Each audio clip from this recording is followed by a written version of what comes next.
Hey there, welcome to Checking Out. We've got an awesome show for you guys today. But first, we know it's been a while. Quarantine has definitely affected us all in different ways. Jacob, how have you handled the pressures of isolation? Let's just say, got a little stir crazy. Hi, my name is Jacob Sturley. I have been quarantined for 39 days now. Been trying out a lot of new recipes lately.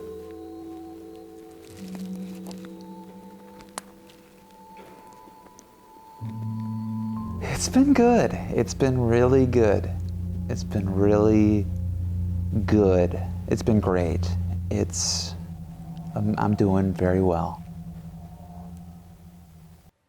Wow, that was hard to watch.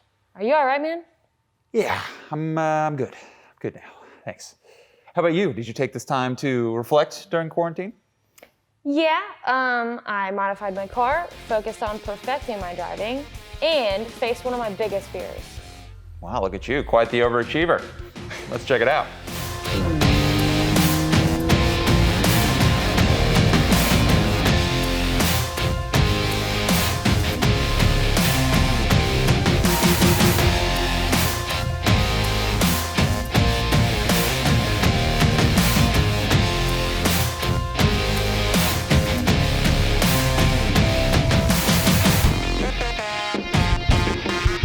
Okay, that was pretty impressive. Well, thanks, Jacob. Speaking of impressive, we have a lot to show you today. We are here at Hall Chrysler Dodge Jeep Ram of Chesapeake, and we will be taking a test drive in some of their newest Jeep models. Then we take you to a repair shop that specializes in high-end race cars and collector's vehicles. And we will stop by Coastal RC to see what Hampton Roads has to offer our professional and hobby drivers. So stay tuned, you do not want to miss this. So what can you tell me about the interior of this car? It looks really nice. I love the black interior. It looks really rugged and has this cool roll cage.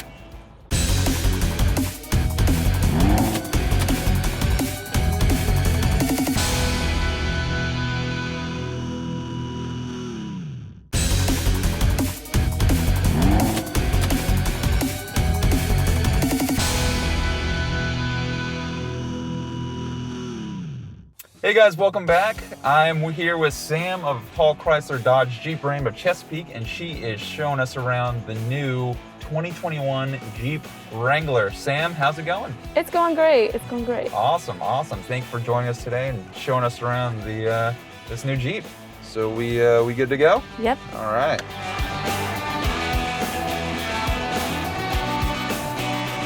So Sam, tell me some of the coolest features here in the 2021 Jeep Wrangler. So it's actually got two kind of shifters here. This one's to put it into, gear, and then the one next to it is actually to put it into four-wheel drive. So what can you tell me about the interior of this car? It looks really nice. I love the black interior. It looks really rugged and has this cool roll cage. Yeah, so actually the speakers to the vehicle are built into the roll cage. So there's speakers up here behind us as well as up here in the dash, so that when you have the doors off, you don't lose any of that volume, basically. Oh. So you can have the volume turned up, top off, and still be able to hear your radio clearly. Oh, it's so cool. Man, I would get it just to take off the doors and things like that. Like, I could really see getting into that. That'd be just really fun to do. I've always wondered about Jeep soft tops like that, and how do they hold up with insulation and keeping heat in? They actually do pretty well. So this one's actually a premium soft top. There's like more of a canvas version of this, but of course this is a nicer one. Yeah. So it does a pretty good job. And it's really quiet compared to the old soft tops that used to have the zippers. Oh yeah. I've seen those. Yeah, they're great. Now I'm really starting to feel this heat. I love it. It's actually really nice. So how does it do with off-roading? You said it gets four-wheel drive. Yep, it has four-wheel drive. It does really well. Again, most people use them for their beach homes because we're so close to Virginia Beach and the Outer Banks. Yeah. Do they, can you actually take it off on like sand and things like that? Or? Oh, yeah. Okay, Yeah. Man, that's crazy to me. I don't know. I just feel like it wouldn't go anywhere, but it has massive tires, so I guess it gets enough traction. Right, of course you wouldn't cruise at like 45 miles an hour on the sand. Yeah, oh man. All right, so Sam, we are at a stoplight right now, and the engine turned off temporarily. That is so cool. I've never been in a car like that. Can you kind of discuss why that happens? Yeah, so it has the auto start and stop. It's actually a feature you can turn off, but it saves you gas in the long run, especially if you're driving a lot of city miles where you're not going to get as good of gas mileage. It really saves you a lot. Yeah, I can see definitely over the course of a full tank, every stoplight, it turns off. And now we're starting again, and it started pretty fast. I took my foot off the brake, and the engine started right up. Well, this has been an awesome drive. Let's start to pull into this place. All right, Sam, well, thanks for driving with me today. I guess you're driving with Kailynn next? Yeah, I guess so. All right.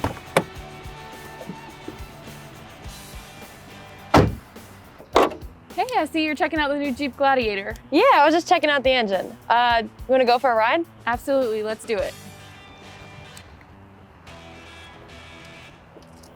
Okay, so we're in the new 2021 Jeep Gladiator. You and Jacob took out the Wrangler Sport S. So what's kind of some of the differences between that and this Rubicon?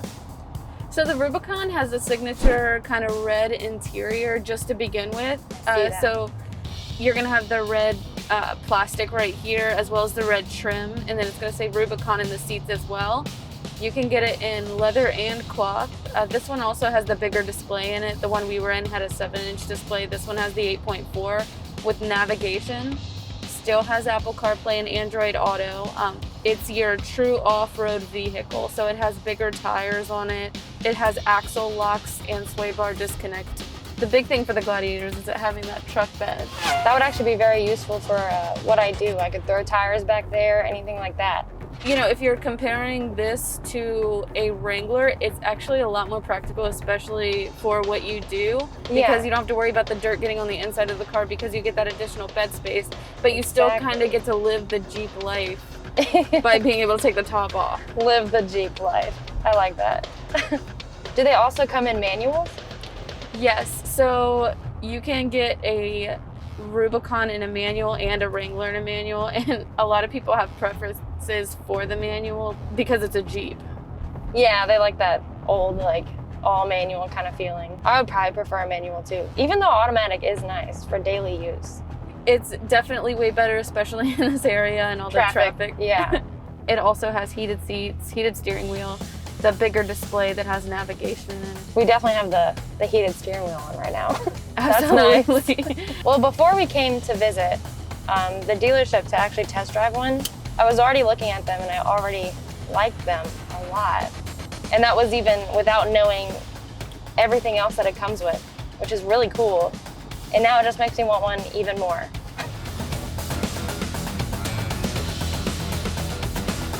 Well, thank you, Sam, for all that information. No problem. When we come back, we take you to Abacus Racing to see some of the classics that frequent their shop. Our service shop deals with Jaguars, Land Rovers, Bentleys, some of the earlier Rolls Royces. We also service several of the Ferraris that are in town.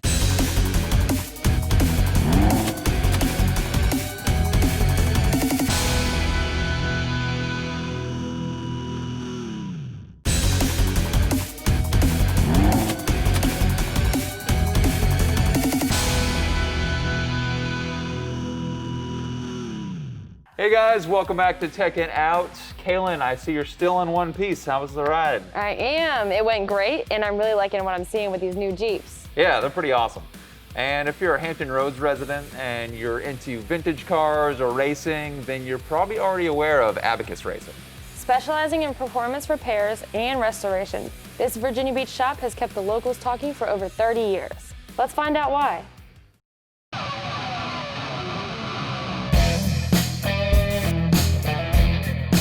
We are primarily a full service shop. Our service shop deals with Jaguars, Land Rovers, Bentleys, some of the earlier Rolls Royces. We also service several of the Ferraris that are in town. We have a vintage division that works on Triumphs, MGs, older Jaguars. Full service machine shop, we build engines for all sorts of vehicles. We have worked on stuff from the 1909s and 1910s to contemporary, both imported and domestic engines. I like to say we're a larger shop. We can service many cars at a time. We're standing in what we call the race shop right now. During race season, this will be full of race cars getting ready for the track. Even though racing is in the name, we have kind of tapered back on as much of the racing stuff as we do as far as shop participation at the track, but we still build a lot of engines for people all over, up and down the East Coast and as far west as Kansas City and Michigan.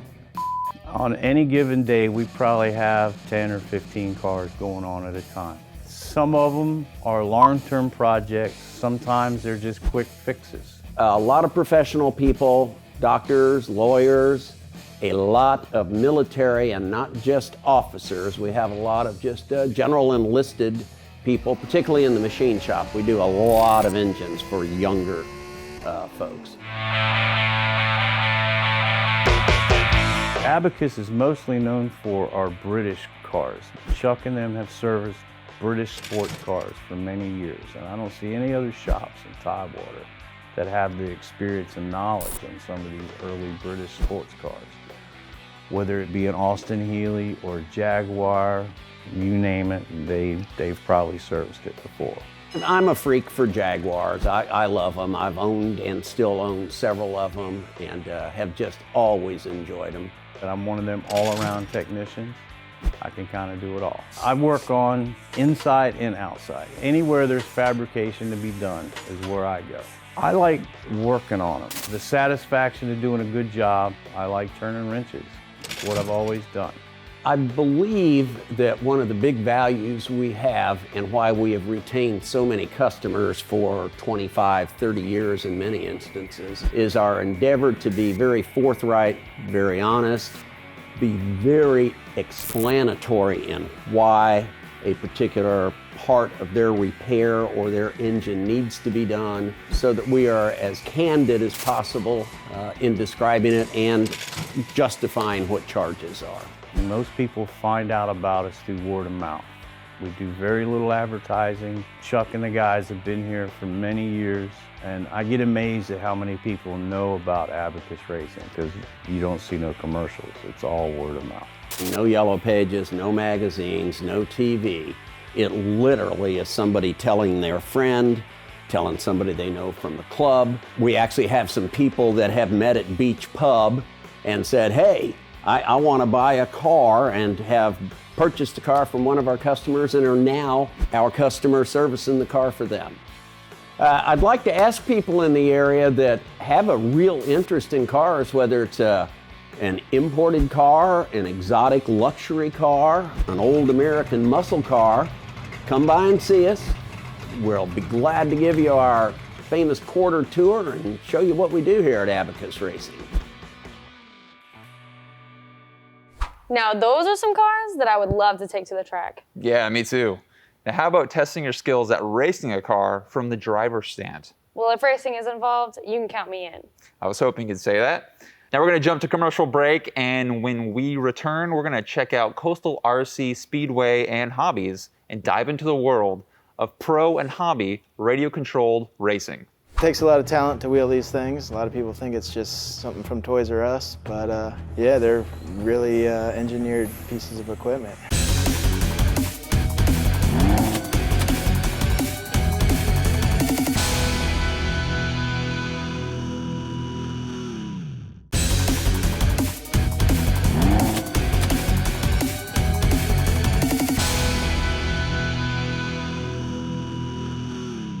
Welcome back to Techin' Out. Now we know there are a variety of different driving styles.